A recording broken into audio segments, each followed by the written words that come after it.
shortly. My name is Rachel Billington. I'm the Chief Press Officer with Interpol. What we will do is take questions from the floor. We'll ask you to raise your hand. We'll give you the microphone. Please speak into the microphone. Please state your name, who you work for, your question, and to whom it is directed. Please note that we have limited time, so we'll take one question at a time and see if we have a chance for follow-ups later. So, do we have any questions? The lady in front.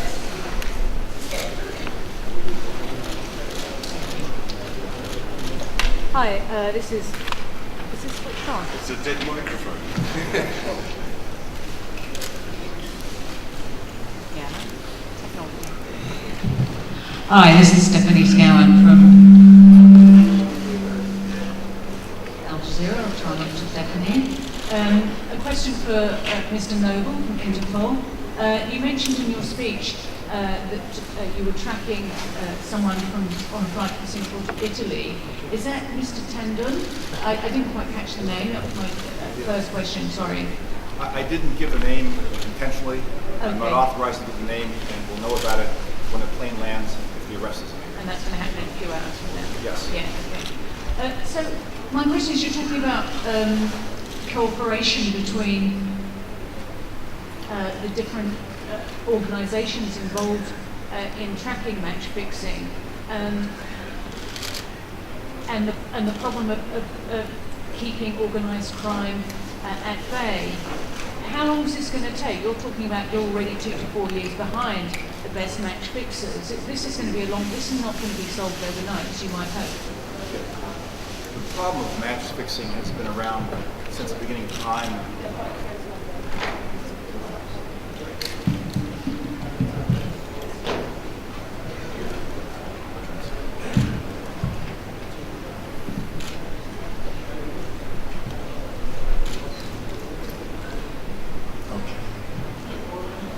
The problem of match fixing has been around since the beginning of sports, and it's a problem that I believe will always be around. But it's a problem we need to do a better job of controlling. And with the cooperation of sports associations, athletes, coaches, teams, etc., exposing attempted match fixing. Once that becomes common and people are celebrated for having done it, athletes become famous for having disclosed an attempted match fix. We'll do a better job at it. In the meantime, we still have to investigate and prosecute. So you make a match fixer concerned, maybe he or she's going to be the one that will be arrested, and we'll be required to serve a significant jail sentence. But you're right, and as I made clear in my remarks, we need to do a better job of sharing information on a real-time basis. Thank you. Okay, next the question, gentleman at the end there. Please speak into the microphone again, your name, who you work for, and who your question is directed to. Hi, my question is again to Mr. Noble. The thing is, my name is Zaihan, I'm from the New Paper in Singapore. Can you explain to us the nature or the circumstances leading to Denton boarding a plane going to Italy? I think that's the last thing he would do. Is this something that he's already been escorted by? Just clarify. I did not give the name of the person who boarded the plane. I said that he's been charged with being a member of Dan Sin Aung's criminal organization. Okay, so this person, we still do not know who he is. Was he escorted by police, or he's being observed as in just like basically at that level? You mentioned he's being monitored, but What I said is that Singaporean police learned that he was planning to take a flight from Singapore to Italy. Upon learning of this, they alerted Italian police via Interpol Rome and Interpol General Secretary Headquarters Command and Coordination Center. Then, while monitoring the person's activity, they witnessed the person boarding the plane doors closing, the plane taking off. The plane's flight is currently being tracked by anyone tracks flights. And upon the plane's arrival, the door opening, and the passengers exiting, Italian police and prosecutors will make a determination whether to arrest the person or interview the person. Thank you. Thank you. Do you have another question? Any questions about the conference that's been taking part for 2 days and the outcomes of that? You have a unique opportunity here with the Secretary of Interpol and FIFA in front of you, so take advantage. Sorry, I'm Eileen from the Associated Press. I just want to clarify again, you said the man has been charged of being a member of Tan Sin Ing's criminal organization. Sorry, can you elaborate a little bit on where he was charged and what has he been charged for? Is he wanted on an Interpol list as well? I can't tell you whether he's wanted on an Interpol list. Or in any other country? I can tell you he's wanted for arrest by Italian authorities for his alleged involvement in match fixing under the organization based in Singapore, controlled by Tan Sri Lanka. Those are the charges brought against him. The allegation that there's a criminal organization, transnational in nature, focusing on match fixing around the world, and headed by Tan Sri Lanka. Okay. Question here. I am from Nippon Television, and I want to ask about Thai case. There was a news that there is a match fixing at Thai FA Cup last year, I think. Did you discuss that in the conference?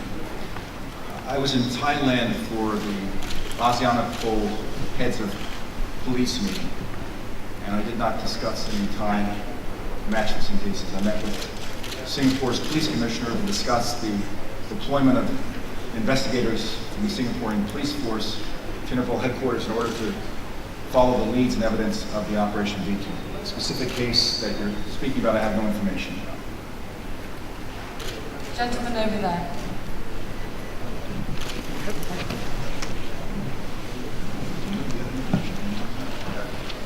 Philip Goh from the Today paper in Singapore.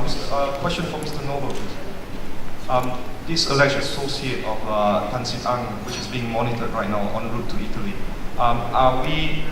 do we know his nationality? Is he a Singaporean? And does that mean we know a number of people that are being monitored in Singapore or in Italy right now associated with Tan Sin Ang's organization?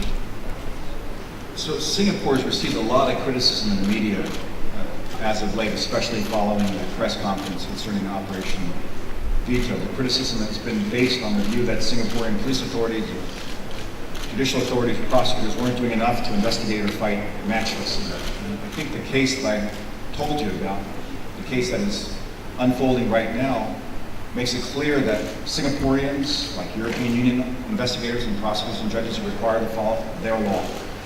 And until they have evidence of crimes being committed that they can investigate and prosecute, all they can do is monitor and make sure that the activity of the person in Singapore, the persons in Singapore, are not affecting the danger and well-being of Singaporeans and guests to Singapore. Interpol, we have a variety of ways of communicating to police and to the world whether someone is wanted for arrest. We have what's called our red notice, which is a notification to police around the world that someone is wanted for arrest, that there is an arrest warrant that's been issued by a judicial body supporting it, and that if the police take action to apprehend the person, the country seeking the person's arrest will also seek his or her extradition. That red notice can be public, and you can find it on the internet, or it can be private, not on the internet. I'm only allowed to speak about red notices that are public. I'm not allowed to speak about red notices that are private. I can't say whether red notice exists or doesn't exist. Okay? So your question about whether there's a red notice for this person, I can't comment on. Take the question down here, please. Jonathan Fisher from the BBC. Just to clarify, because I think there's a bit of confusion here. I did hear you say Tan Tan, or his Chinese full name, in your speech? Did you say an associate of him, or how Yes, so many connections did I you want to say? clarify. This will be the third time I'll clarify. There's a criminal organization, according to judicial authorities, that Tan Sik Ang heads. According to these documents, these legal documents, that transnational criminal organization is based in Singapore and headed by him. According to arrest warrants, there are individuals associated with him who are sought for arrest by a variety of countries. One of these individuals is on a plane now, headed to Italy, sought for arrest by Italian authorities for his involvement in match fixing connected to the Tan Sik Ang criminal organization. So it's not the man himself, you can say that. Pardon me? It's not the man himself, you can say that. I can't say the name of the person, who he is or who he's not. You can't say who he's not. I can't say who he is, I can't say who he's not. Correct. It's not him. We can wait a few hours and then we'll know the person's identity. Do you have any more questions before we wrap up? The gentleman in the jacket in the front row, please. Oh, okay. The blue shirt and then the brown jacket. Well, let me clarify something here. Make it easy. I can say the person on the plane is not a Singaporean national. Okay?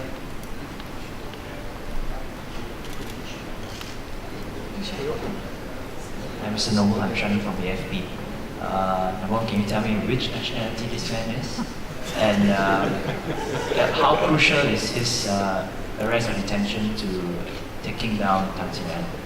I can't tell you what nationality he is, but I can tell you arresting anyone connected to Tan Sik Ang's organization is important. It's important because the world believes that law enforcement can't do anything to take down this criminal organization.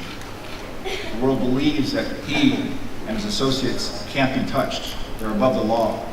And so for that reason, any person connected with his organization and him himself, until they're arrested, and until we show the world that they are not above the law, the world and public opinion will lose confidence in the ability of law enforcement to investigate and bring to justice people engaged in the serious crime of transnational organized crime, in particular match fixing. My name is Safwan Bishawal from Al Jazeera Sport Channel. My question from Mr. MUTSCHKE from the FIFA. Do you have any reports that needs to open an investigation in certain matches belong to FIFA or UEFA, I mean the leagues of the tournaments, international tournaments? Do you intend to open any investigation in the match fixing in the near future?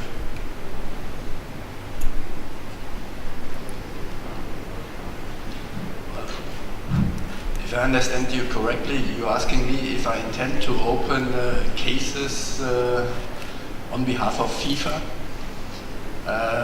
Well, if we have the information needed to launch disciplinary action, FIFA will certainly open cases related to match fixing. The situation is currently quite difficult. We are, for example, not part of the law enforcement, so we are outside of the information sharing within the law enforcement family. And so we are looking by ourselves to gather information. We are doing this through source information, we are doing this through hotlines, and we are doing this through monitoring of matches. Then when we have sufficient leads to launch investigation, we are launching investigation, yes. I think we have time for one more question and then we'll have to wrap things up. I'll take one for someone who hasn't asked a question yet, the gentleman in the back there. Hi, Raj from AP Television. Just wondering, what would be the next step if this man gets arrested within the league? From Interpol. If he's arrested in Italy, we will follow the rule of law of Italy, make a determination about whether or not he admits the charges or fights the charges.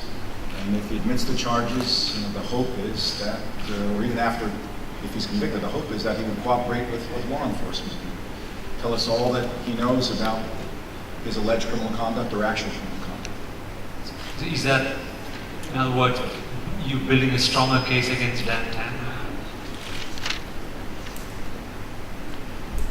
Anyone who's involved in match fixing that we have information against, we want to help our member countries bring strong cases against those persons. Thank you very much. Okay. Thanks very much, everybody. We'll be issuing a press release shortly, and should also be published on our website, interpol.int, and we'll update you on any developments. Thank you very much. Thank you.